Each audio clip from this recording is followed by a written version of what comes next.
மச்சான் மச்சான் கொஞ்சம் ஃபோன் கொடுற, கிளைமேட் சூப்பராக இருக்குது, ஒரு ரீல் எடுத்துகிட்டு கொடுக்குறேன். கொடுக்குறேன் இருடா. டேய் குர்ரா மச்சான், கிளைமேட் போய் இது ஒரே ஒரு ரீல் எடுத்துகிட்டு கொடுக்குறேன். சும்மா என்ன டிஸ்டர்ப் பண்ணுறேன், உன் கையில் ஃபோன் இருக்குல்ல, அதை எடுத்துக்கேன்டா. இல்லை மச்சான், என் ஃபோனை தான் குவாலிட்டி இருக்காது உனக்கே தெரியல. அவன் ஃபோனை தான் மச்சான் குவாலிட்டியாக இருக்கும். குவாலிட்டி இருந்தால் மட்டும் லட்சக்கணக்கில் ஃபாலோவர்ஸ் இருக்க மாதிரி மில்லியன் கணக்கில் வியூஸ் போகிற மாதிரியே பேசுகிறேடா. ஏன்டா மச்சான் இப்படி பேசுகிற? நான் உன்கிட்ட ஃபோன் கேட்டேன், அவன்கிட்ட தானே கேட்டேன். நான் சொல்ல வேண்டியதெல்லாம் இவன் சொல்லிட்டு இருக்கான்டா. என்ன மச்சான்? பின்ன என்னடா சும்மா ஃபோன் கொடு ரீல்ஸ் எடுக்கணும்னு சொல்கிற? உனக்கு அவ்வளோ குவாலிட்டியாக ரீல்ஸ் எடுக்கணும்னா நீ ஒரு ஃபோன் வாங்கி அதில் எடுத்துக்கடா. சும்மா எங்களை டிஸ்டர்ப் பண்ணாதடா. சரி மச்சான், கொடுக்கலன்னு சொல்லிடுங்கடா. இந்த மாதிரி மனசு கஷ்டப்படுத்துகிற மாதிரி பேசாதீங்கடா.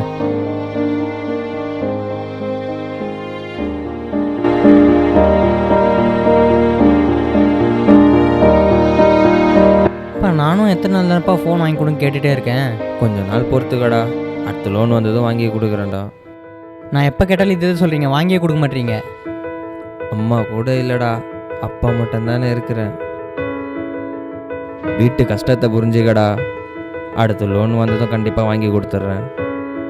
எனக்கு அதெல்லாம் தெரியாது, நீ ஃபோன் வாங்கி கொடுக்கலாம் ஏதாச்சும் பண்ணிப்பேன். லட்சக்கணக்கில் ஃபாலோவர்ஸ் இருக்க மாதிரி சும்மா எங்களை டிஸ்டர்ப் பண்ணாதடா. என்னடா உங்கள் அப்பா கிட்ட ஃபோன் வாங்கி தரலாம் ஏதோ பண்ணிப்பேன்னு சொல்லிட்டு வந்தியாமே? அப்படிலாம் ஒன்றும் இல்லைண்ணா. எப்போனா உங்கள் அப்பா கஷ்டப்படுறத பார்த்துருக்கியா? பார்த்துருந்தா இந்த மாதிரிலாம் பேசிட்டு வந்திருக்க மாட்டேன்.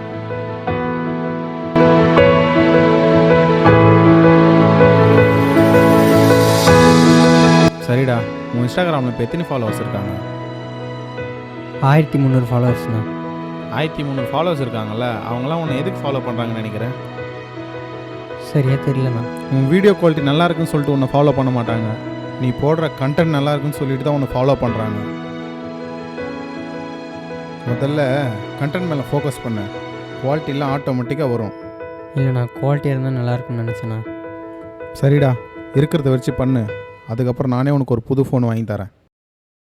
இப்போ நீ என்ன பண்ணுற தெரியுமா? முதல்ல உங்கள் அப்பா கிட்ட போய் பேசு. உன்னை விட்டால் உங்கள் அப்பாவுக்கு வேறு யாரா இருக்கா? பேசு. சரிண்ணா.